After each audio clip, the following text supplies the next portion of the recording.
Hello guys, ഇന്ന് ഞാൻ വന്നേക്കുന്ന ചെറിയ വീഡിയോ ആയിട്ടാണ് കേട്ടോ. ഇതിപ്പോൾ നമ്മുടെ വീട്ടിൽ തന്നെ കപ്പ വിളവെടുക്കുകയാണ് കേട്ടോ. അപ്പോൾ അതിൻ്റെ പ്രോസസ്സിങ് ആണ് നമ്മുടെ വീട്ടിൽ.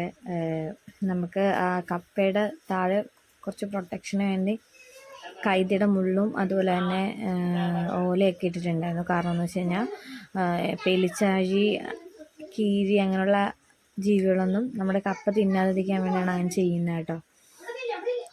ഇപ്പോൾ നമ്മൾ കപ്പ പറിച്ചു, എല്ലാം ചെറിയ കപ്പയായിരുന്നു കേട്ടോ. നമ്മളൊരു 6 month ഒക്കെ കഴിഞ്ഞപ്പോൾ പറിച്ചു. ഇതിപ്പോൾ ഈ ഒരു ചോടി മാത്രം അത്യാവശ്യം കപ്പയുണ്ട് കേട്ടോ. ഇതിലൊക്കെ കപ്പയൊക്കെ കുറവായിരുന്നു. കുറച്ച് നമ്മൾ 2 തരം കപ്പയാണ് നട്ടത്. ഒന്നൊരു അതിനെന്താ പറയുന്നതെന്ന് എനിക്കറിയില്ല, ഒരു യെല്ലോ കളറായിരുന്നു ആ കപ്പയ്ക്ക്. ഒന്ന് നമ്മുടെ ഒരു സാധാ മരച്ചീനി ആണ് കേട്ടോ നട്ടത്. അപ്പം അത് എല്ലാം പറിക്കുമ്പോൾ തന്നെ അടത്തിയിടുകയാണ് കേട്ടോ.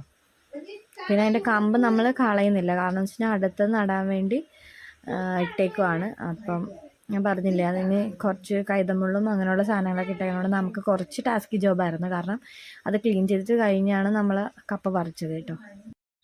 ഇപ്പോൾ ഏകദേശം നമ്മുടെ കപ്പയുടെ ഇതായിട്ടുണ്ട് കേട്ടോ. ഇപ്പോൾ വിഷ്ണുൻ്റെ കയ്യിൽ കൈതയുടെ മുള്ളൊക്കെ കൊണ്ടിരിക്കുന്നതുകൊണ്ട് ഇച്ചിരി പൊട്ടിയിട്ടൊക്കെ ഉണ്ടായിരുന്നു കേട്ടോ. ഇതാണ് നമുക്ക് ലാസ്റ്റ് കിട്ടിയ കപ്പ. ഏകദേശം ഒരു 8 കിലോ 9 കിലോത്തോളം കാണും കേട്ടോ. അത് നമ്മൾ ഈ പറിച്ച കപ്പ കണ്ടോ, ഇതാണ് ഇതിൻ്റെ തണ്ടിൻ്റെ അവിടം വരെയെങ്കിലും ആ കപ്പയുടെ വലിപ്പം കാണും കേട്ടോ. നമുക്കെല്ലാം ചെറിയ.